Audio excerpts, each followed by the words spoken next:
c'est un solo, mais le projet n'est pas vraiment pensé comme un solo, c'est-à-dire que je suis seule au plateau, mais ensuite mes partenaires, c'est vraiment la lumière et le son.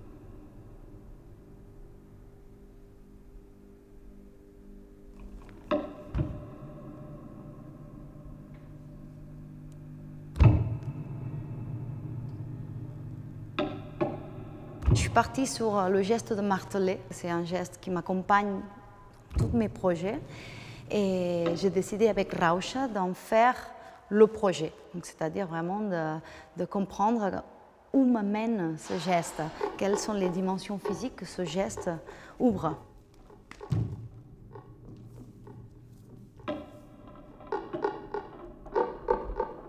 Ça pose la question de qu'est-ce que ce geste fait au niveau du corps, comment affecte le corps, mais comment affecte l'espace, comment affecte le son, comment affecte la lumière. Donc il y a cette idée de travailler sur un geste qui implique de l'expansion, de la résonance, de la vibration. C'est des notions qui m'intéressent en fait dans mon travail.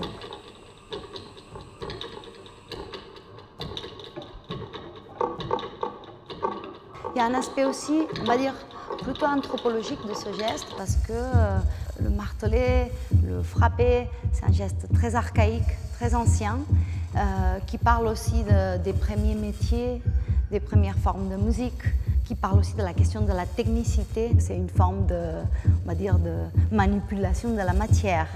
Je trouvais intéressant comment, à travers un geste aussi simple, on va voyager dans le temps, en fait, ou dans la mémoire, on va dire.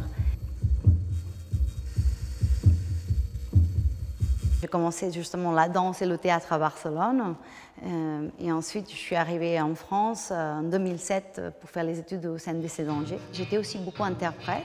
Globalement, je pense que chaque projet a sa propre patte, sa propre couleur esthétique, mais aussi conceptuelle. Mais c'est vrai que j'ai quand même un intérêt assez fort par la question de la fiction. C'est-à-dire que pour moi, chaque pièce que je crée, avec toutes ces collaboratrices, collaborateurs bien sûr, il y a la question de comment on peut créer de la fiction, comment on peut réinventer le corps, comment on peut le projeter. Et il y a donc ces frottements avec la culture de la science-fiction, le cinéma, la littérature aussi. C'est vraiment une influence très très forte dans mon travail. Je vais chercher des gestes qui sont ancrés dans des cultures, en quoi ils ont une puissance. Donc il y a cette idée-là aussi de se cultiver ou de cultiver une matière chorégraphique en observant les cultures, la culture nocturne, la culture diurne, les espaces publics, les fêtes des communautés, les rituels.